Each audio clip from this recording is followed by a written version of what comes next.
empowerment. The invaluable contributions of this important pillar of our society are often stifled by the amount of opportunities and latitude afforded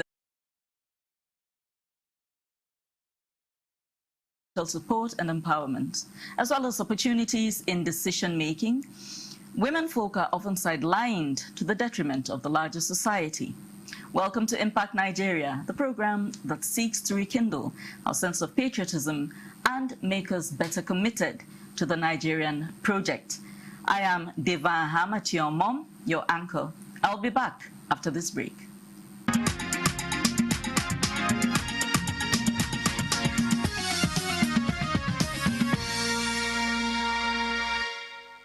Now, this week on the show, we will be turning our attention to other critical aspects of our national life, which border on empowering our women folk through training and capacity building to enable them function better in a complex society like ours. Our crew went to town to feel the pulse of some Nigerians on how they think our women can be further empowered.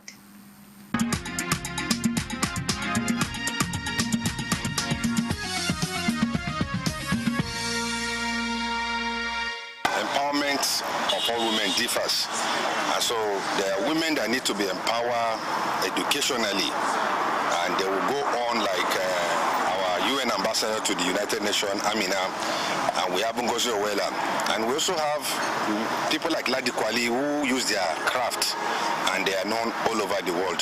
So the empowerment of women should be tailored to their needs and ability.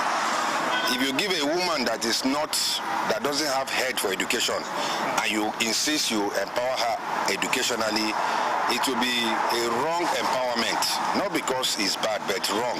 So each empowerment should be tailored to the individual based on the skills that person possesses and the craft, intelligence, so whatever the individual possessed and the area. So women from the south fishing will be very good, providing them with canoe. And then those in Benue State, women that farm, giving them the seedlings, tools, that will be the proper empowerment for them over there. And then you come down to the core north, there are ways to empower women. So each empowerment should be tailored to the needs and uniqueness of the women of those areas. If government can finance them, maybe look for some certain amount of money and give them so that they can start out so small thing and start helping themselves in a society. I think that would be more important. Or look for a possible a place where they are empowering people. Maybe look for a place and empower them. Maybe on skills. Maybe people that sew, people that do catering, people that do one good thing or the other, just to make the women out there busy. Human empowerment. I think acquiring a skills is not all a human needs. After acquiring a skills, like for example, I learned baking. I'm a caterer. So I acquired that skills, but how to communicate to the public, how to reach the public, that's another thing. A woman can be educated, can get the full knowledge she needs, but reaching the general public is something else. Take example, I sell peanuts. I do this myself. As you can see, the packaging is nice and everything is nice. But to reach people, I'll reach some supermarkets and the rest, they'll be like, we have suppliers already. We have people that are supplying for us. Your product is nice, I love the packaging, but we have people that supply it. So I think if you want to empower women, you give them the skills, and you also give them the target buyers, like target marketers, target consumers that will also buy the product. That is what I need, only for me to establish myself, because I remember back then when I was in my secondary school, I learned handwork. So I really have handwork, but I don't have that, not that financially stable for me to practicalize it. To empower women, we need to make them to develop skills at different levels. And we want women to be educated. For a woman to be able to multiply whatever that is given, that woman must be highly informed. And information comes through education. So when a woman is given the access to be educated, empower through skill, then financial empowerment can come in, so that the woman has the capacity to be able to multiply whatever has been given financially. And when you empower a woman, you are empowering a nation, because a woman gives birth to a nation and ensure that his or her children, her children are trained, her children are empowered. So it is necessary for government to educate women, develop their skills, and give them financial support. Women, they have a lot of potentials and they're not supposed to be hidden. Those potentials are supposed to be exposed. There are lots of ways. There are some women that they don't know how to stay idle. Some they have careers, some they have handiwork that they would like to pursue. So if government can support or encourage men to support the women in whatever they want to do, be it education-wise, be it as a career-wise, that they can support women no matter what they want to do. They should not look at because of their feminine, or they should discourage them. Just encourage women on whatever they want to do. That's just my own idea on empowering women, because we have a lot of ideas, a lot of creativities that the world don't know about, but a little bit of exposure can help us express ourselves better.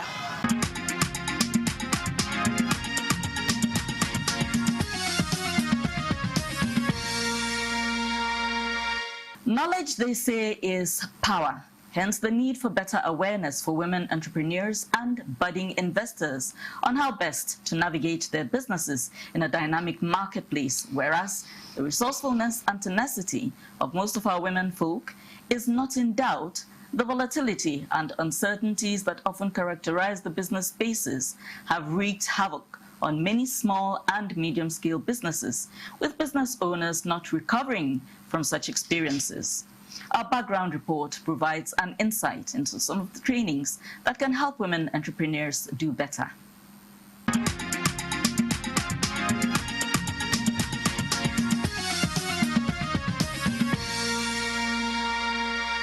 Across Nigeria, small and medium enterprises are the heartbeat of local economies. And behind many of them are women innovators, hustlers, and dreamers, building businesses in a marketplace that changes every single day. But thriving in today's world requires more than skills. It requires mindset, confidence, and communication. And that is where the Women Enterprise Alliance steps in. It's a registered NGO founded by Aisha Babangida, a woman known nationally for her humanitarian and entrepreneurial work. Her vision is simple, yet powerful, to build world-class entrepreneurs who can adapt, compete, and scale. It's a network of women that come together to learn about their businesses and how to set up their businesses.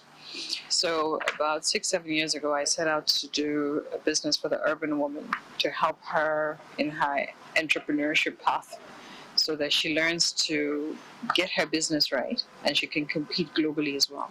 So we keep this group of women with us for a period of 3 to 6 months, nurture them, give them mentorship, give them coaching, give them access to funding, access to market. And what is very important, because historically we've realized that women, when they go through emotional issues, the person that gives is their business, right? So having to nurture them as well, to take care of their emotions as well, is very, very important. Today, when A has grown into a community of more than 5,000 members across Nigeria, providing platforms, mentorship, and opportunities for women in agriculture, technology, creative industries, and beyond. Through programs like When A Skill, a 12-week blended training for SMEs. When A Connect is a gathering ground for collaboration. The annual When A Conference and SME Stories, a mental well-being initiative for emotional intelligence and resilience. When A continues to shape the next generation of Nigerian business women. And from this initiative came one of its most transformative programs, Neuro-linguistics programming, NLP. It helps them to know who they are, what they could do, their challenges, how to overcome that, and how to interact with people, how to self-develop, basically. They've had a wonderful session with the coach, who is just a phenomenal human being, Aisha. I'm sure you'd hear much about her. But it is very important for them to get a grasp of who they would be, so that they'll be able to perfect themselves, perfect their business, and perfect their environment as well. A science of communication, a tool for understanding the mind and a pathway to confidence, clarity, and effective decision-making. In partnership with the Master Coach Coaching and Mentoring Hub, when A sponsored a specialized NLP training for its members, led by the Hub CEO, Dr. Aisha Adabirisu, alongside a team of certified coaches. More than 50 Nigerian women entrepreneurs participated, learning the principles of rapport building, emotional intelligence, reframing, goal setting, and anchoring, all aimed at boosting business performance and personal growth. But you need to study somebody's pattern for at least 6 weeks to know if they are requiring something, if they are remembering where they move their eyes. Women entrepreneurs are really brave and courageous people in Nigeria. I've seen a difference in some of them that I've just met today as well, just even after the 3-day sessions that they've had. I've seen that, and I've seen their eagerness. I've spoken to most of them as well. I've seen the eagerness to self-develop. I think I had a conversation with one of them who said she's changed. She's reformed. She understands herself better. She knows where her challenges are. So the impact there for me is phenomenal. From improved communication with clients, to better negotiation skills, to stronger confidence in leadership, the women emerge with tools to transform both their businesses and their lives. And through programs like NLP training, the message is clear. Empowered minds create empowered businesses, and empowered women build empowered nations.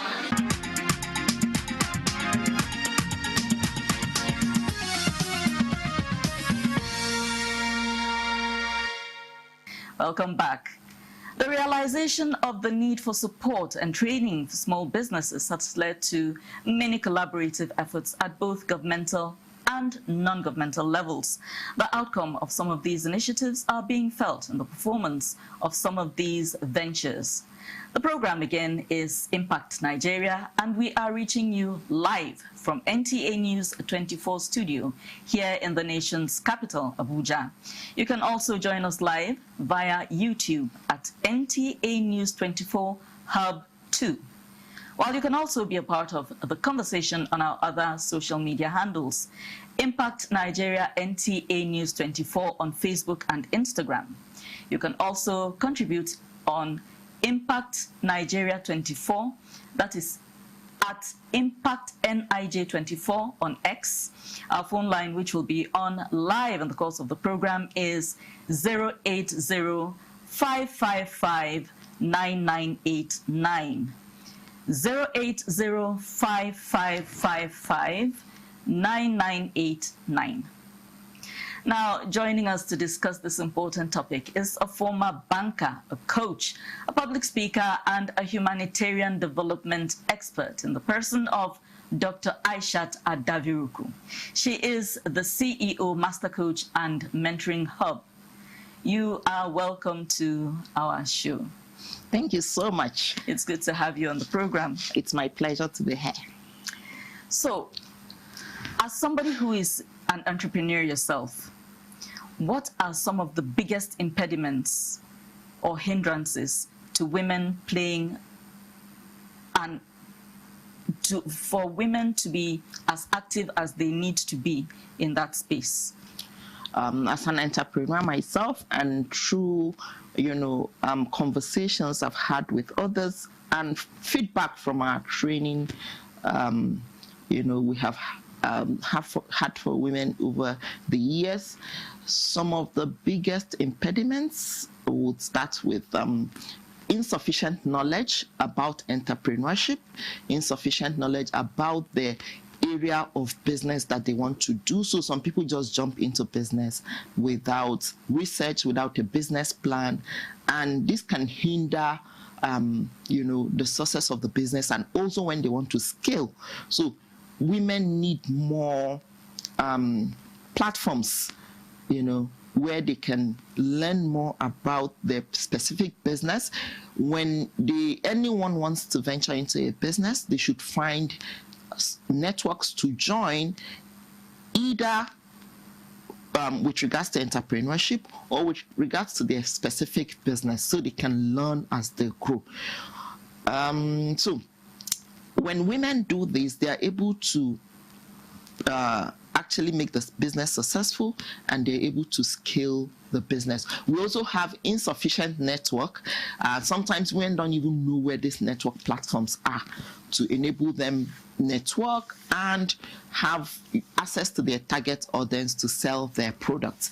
Then we also have social and cultural norms, in some culture, and from feedback from some of our participants during our trainings, you would hear some spouses say that, oh, a woman is not supposed to do this, a woman is not supposed to have more money than me as the husband. So these are some of the feedback. Sometimes we have spouses that stop women from going out to run their daily businesses. So they limit where they can go and what they can do. Sometimes they have the fear of a woman getting empowered.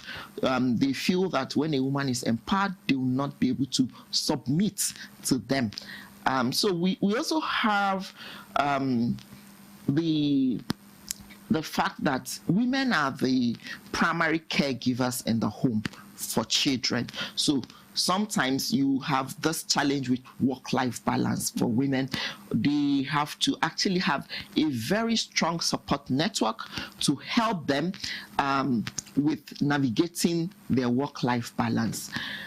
In addition to this, sometimes we have policy challenges and legal challenges as women with regards to registering our businesses, with regards to scaling our businesses. So we need more women-friendly policies to enable us actually be successful entrepreneurs. Can you tell me about some of the policies that might not really favor women? Because I feel as if there are so many opportunities out there. Sometimes I see when these opportunities come out, they insist that it has to be a woman-led business, or a woman should have at least 50% share in the firm that's coming forward to get that opportunity. So what are some of the other policies that you feel are not favorable to women entrepreneurs? Okay, so these are new policies, right? We can say this started maybe about 10 years ago. We now have organizations that are focused on, okay, a woman must have 50% share in this business if they are to get any funding from us. So I would say that there is a kind of growth in that regard, with regards to policy, but we still need more. We need more of those kind of policies to enable women actually thrive in business, to even venture into business and thrive. Some of these policies, they're silent, right?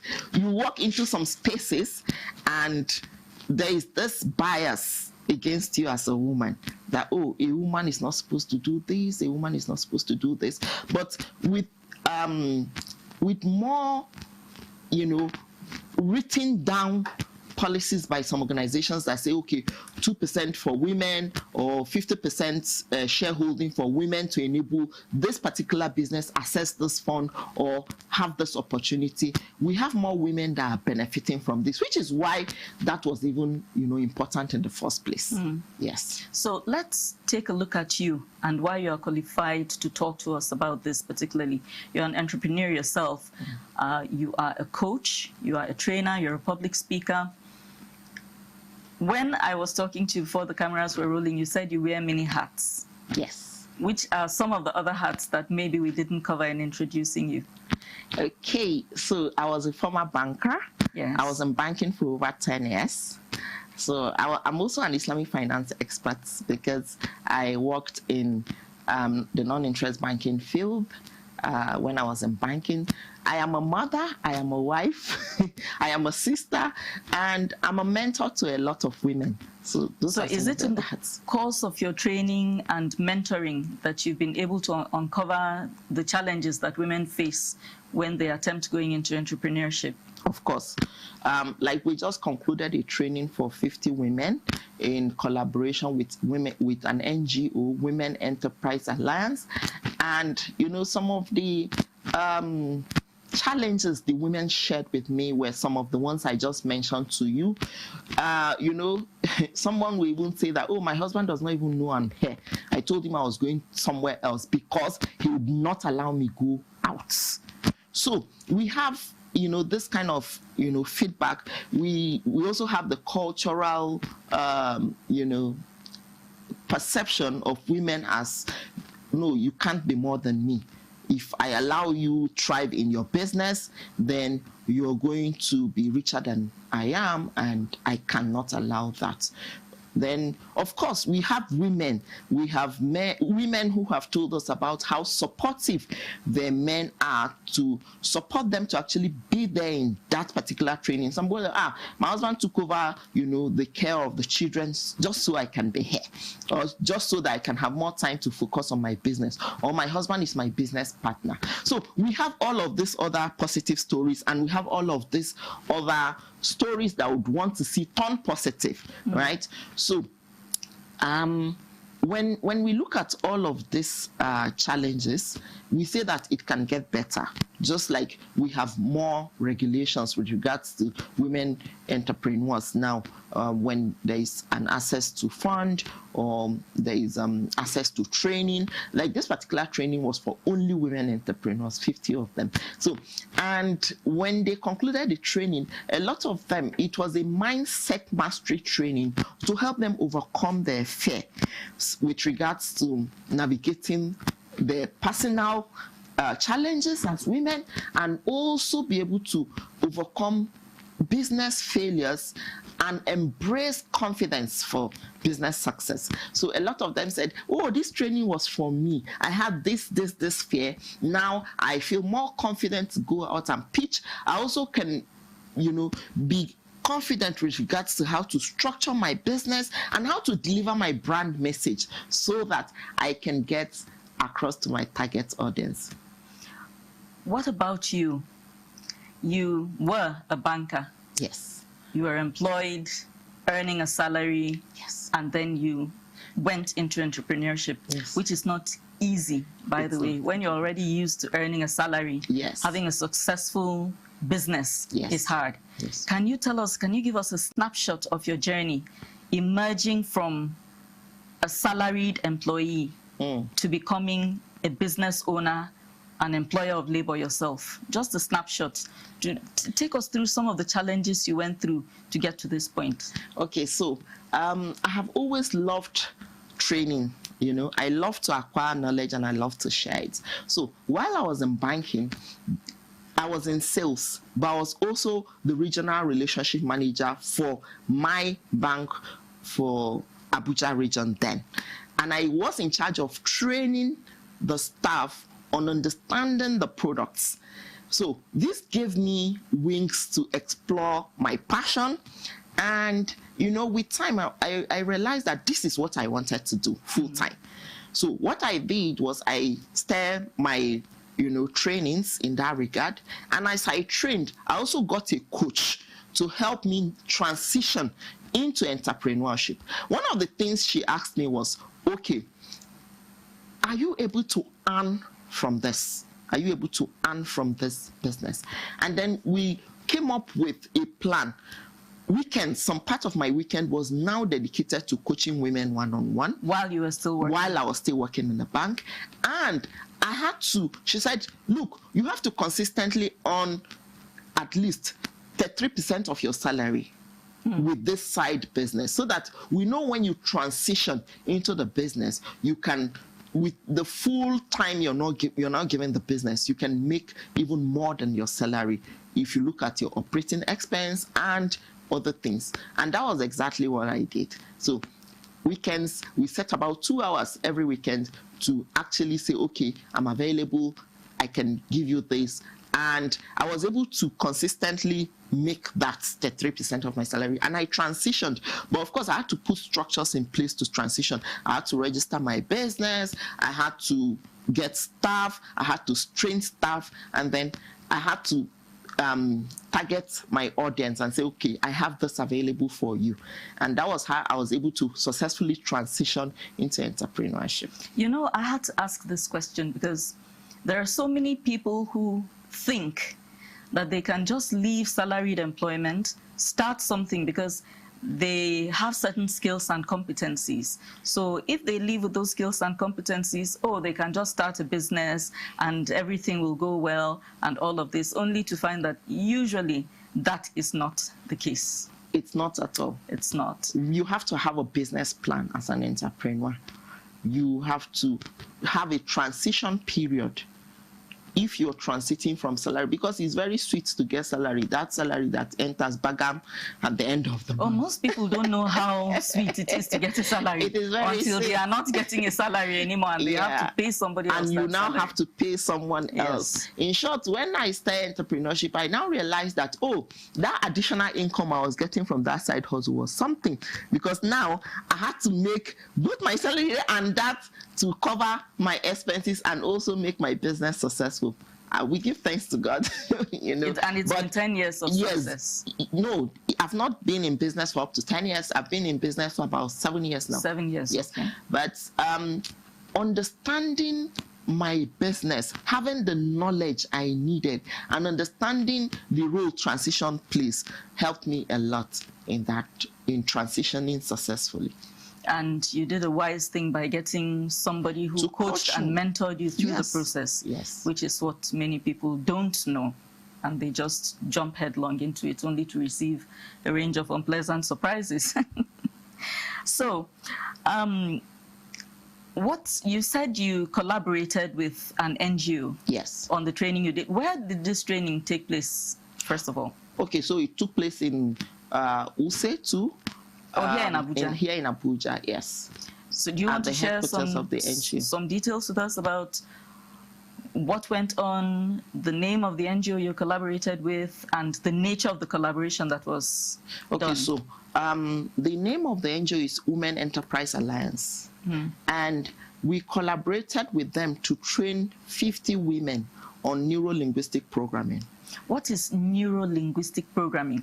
Neuro-linguistic programming can simply be defined as the physiology and psychology of excellence with regards to business, with regards to life, with regards to relationships, and with regards to career. So it's like a toolbox, right? When you have a toolbox, you look into your toolbox, and when you have a particular challenge, you just go into your toolbox and pick a particular tool and utilize. So neuro-linguistic programming helps you with your emotional wellness, with communication mastery, and with business tools to succeed.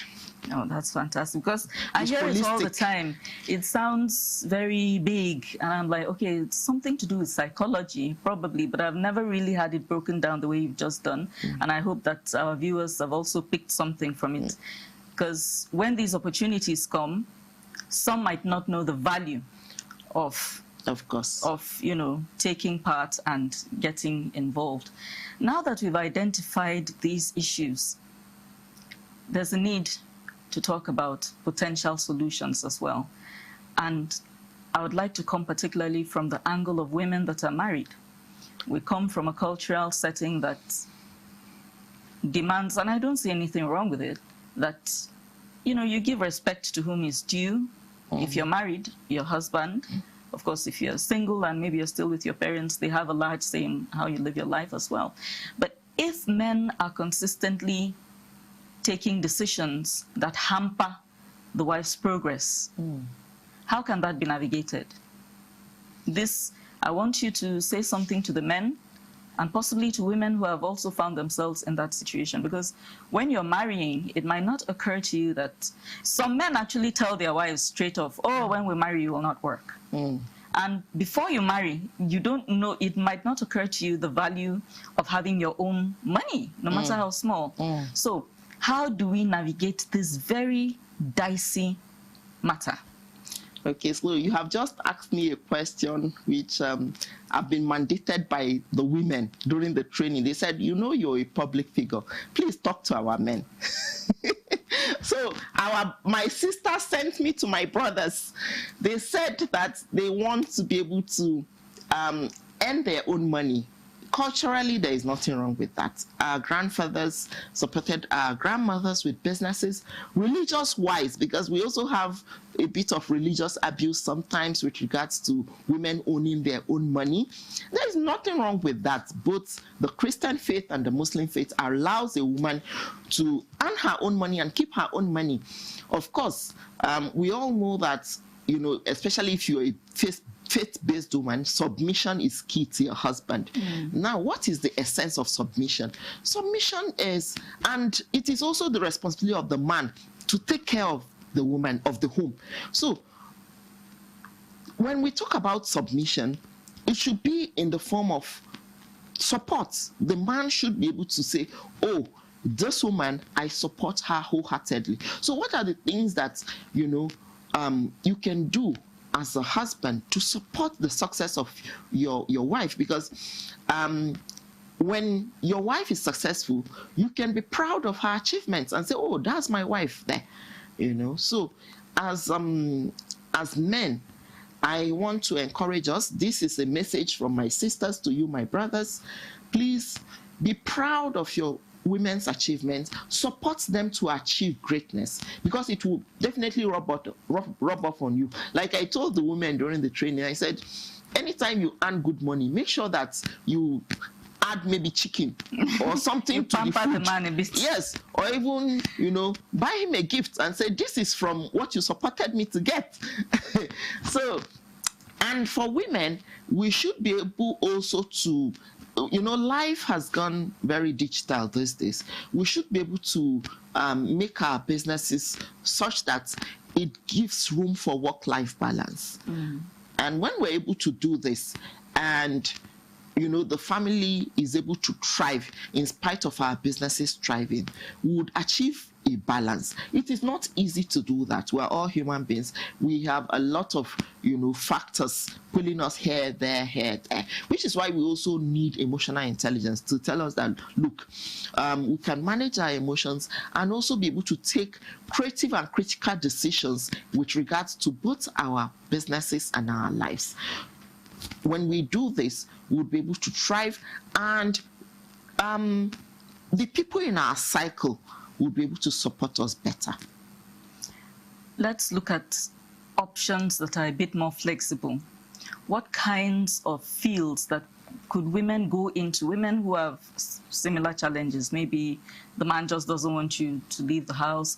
Are there some flexible options that women can explore to earn some money, like work from home options? Do you know of any? So that these women are not left completely stranded, because the fact that we've had a TV discussion is not going to make the problem disappear overnight. So are there some, you know, stay-at-home, work-from-home options that women could explore? Yes, that are viable. There are. We have women building multi-million businesses from home these days. We're not saying that you're going to wake up overnight and build a multi-million business, but you can start somewhere. And there are lots of, you know, available opportunities now, especially with technology.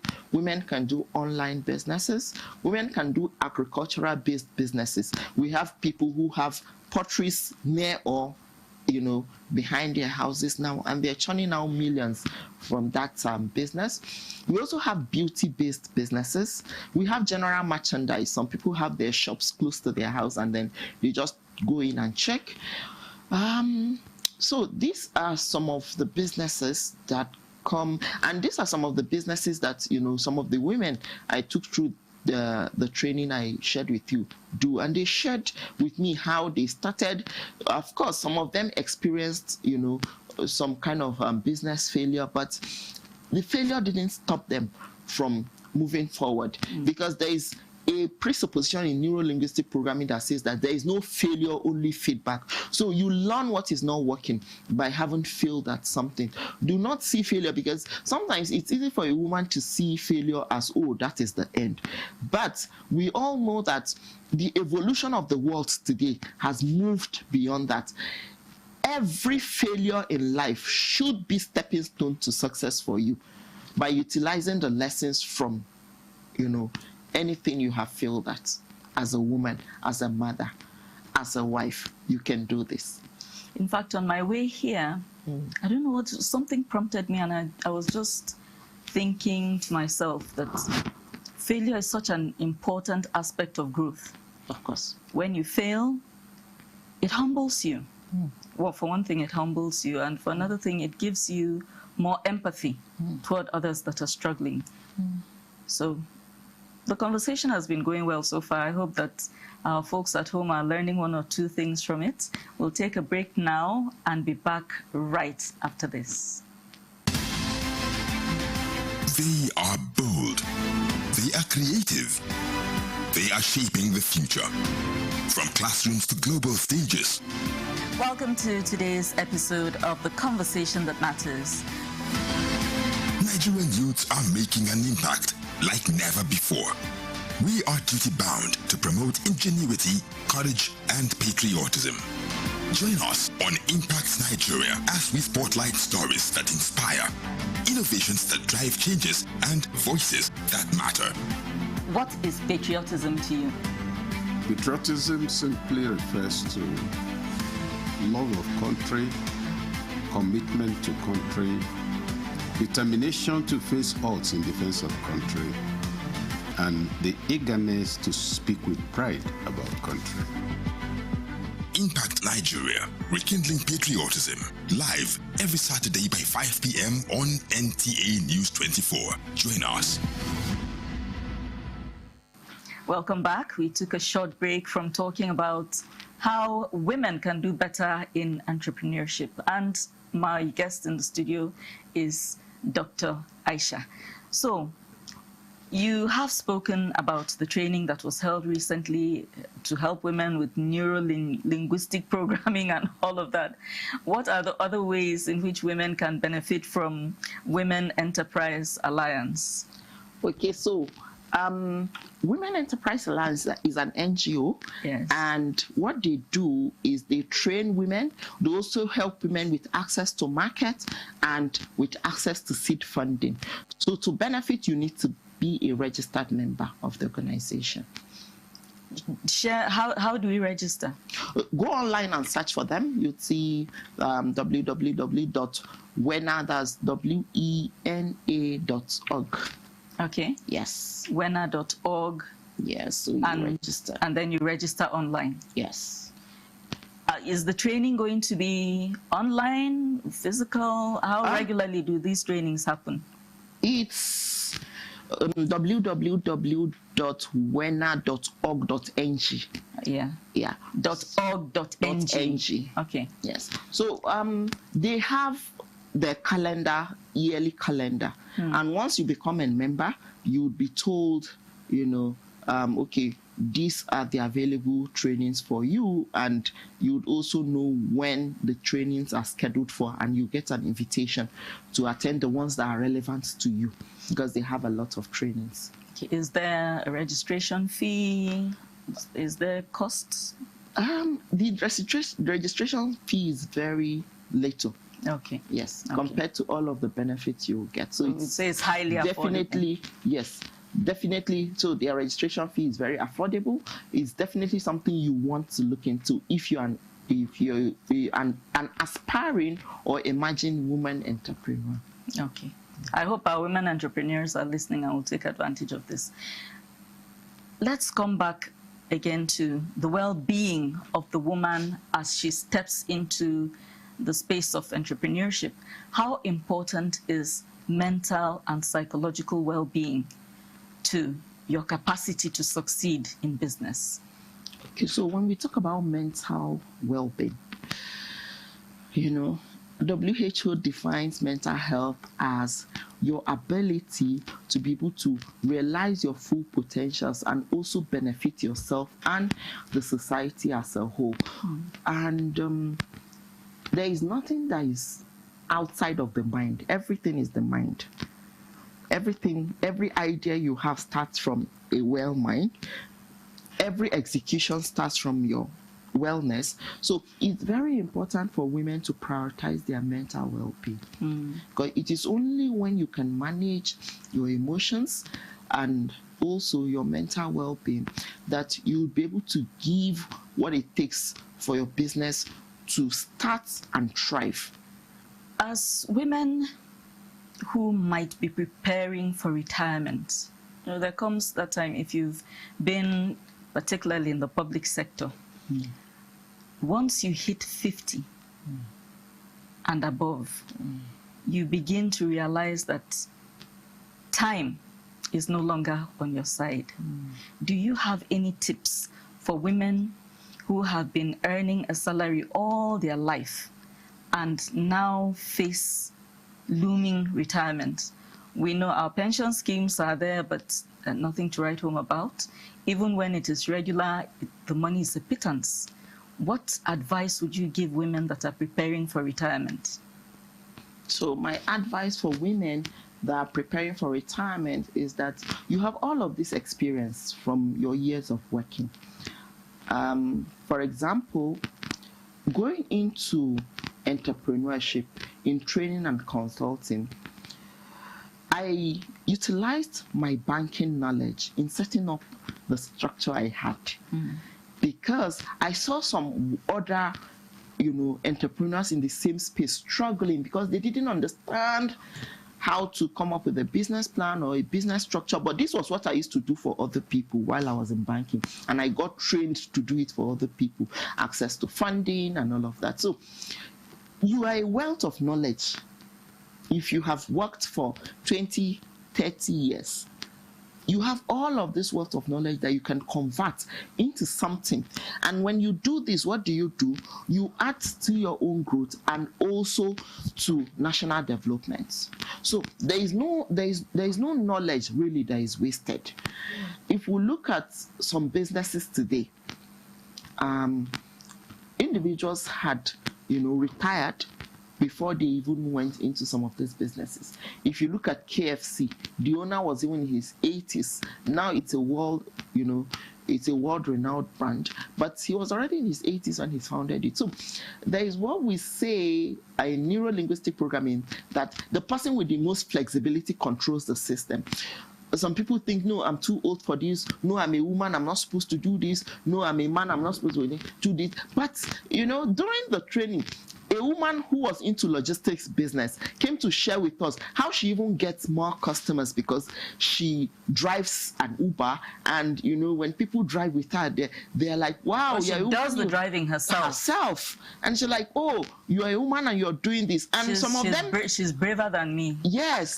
Some of them are now her lifelong customers. So there is no field. This woman I'm telling you about, she's likely in her 50s. So there is really no barrier to something you can do well. If you package yourself, you'll be able to offer it even after retirement. Think of something you can do. It could even be mentoring younger people, because the world is in need of more mentors to say, oh, this is my experience. This is how I navigated this. This is how I succeeded. So there is no experience really that is wasted, and there is no time that you cannot start over. We had some grandmas in the training.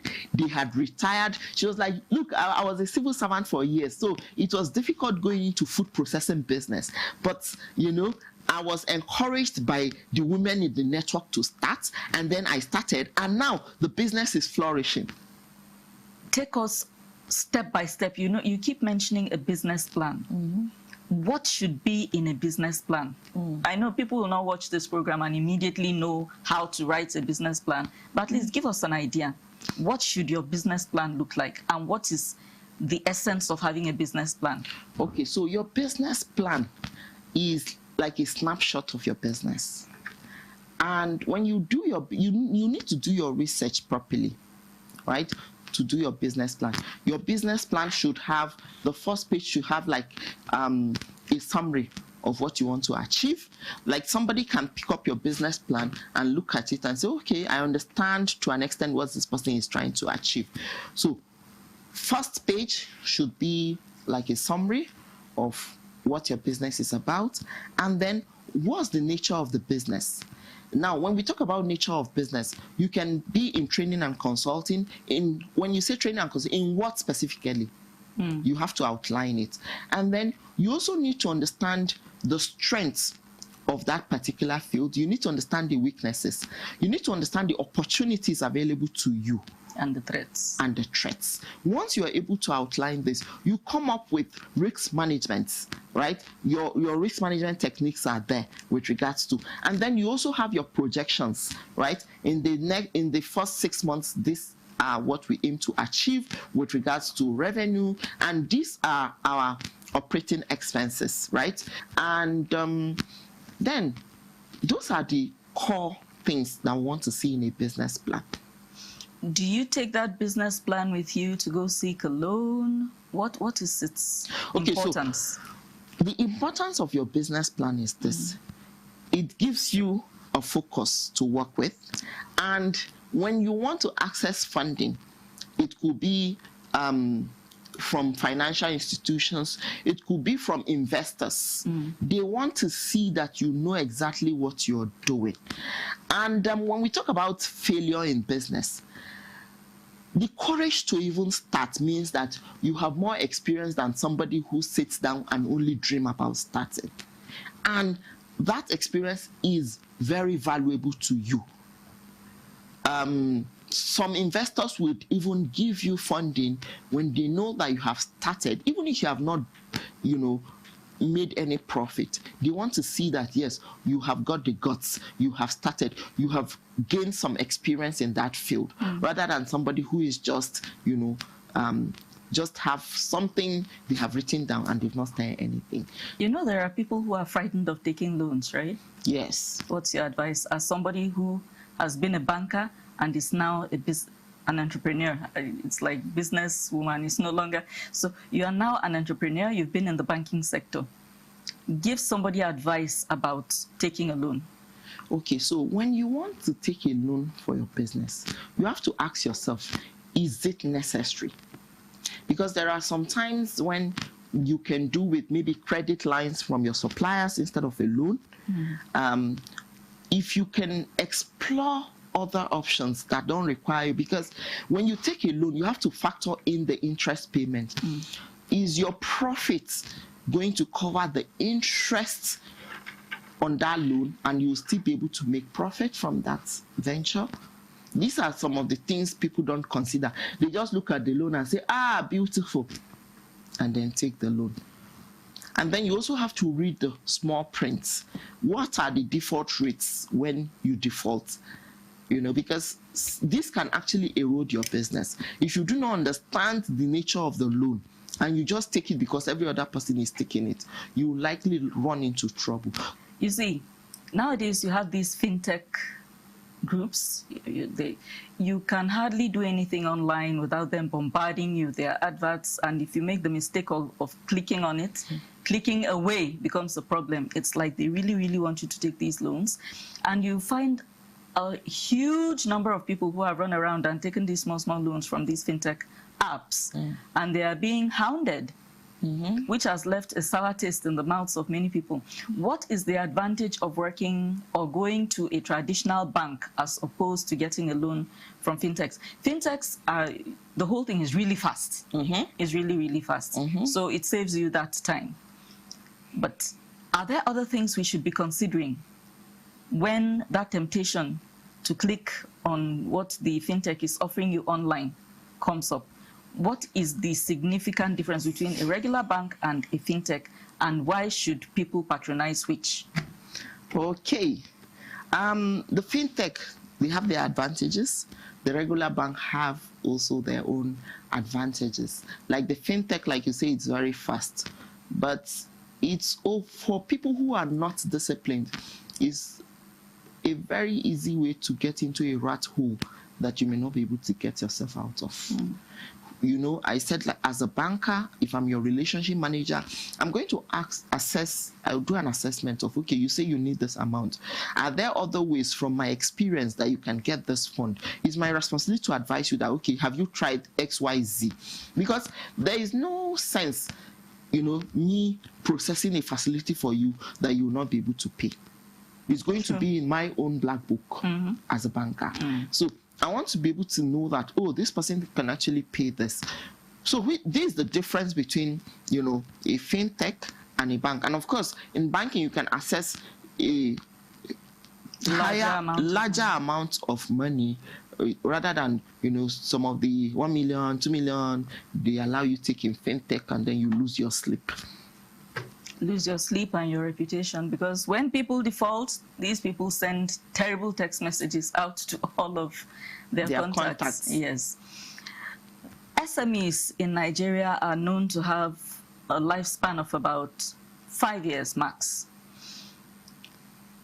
We've been talking and focusing on women, but generally, what would you say are some of the biggest stumbling blocks for entrepreneurs in Nigeria that has led to this extremely short shelf life of most don't thrive beyond 5 years? That's because individuals go into business without understanding the business.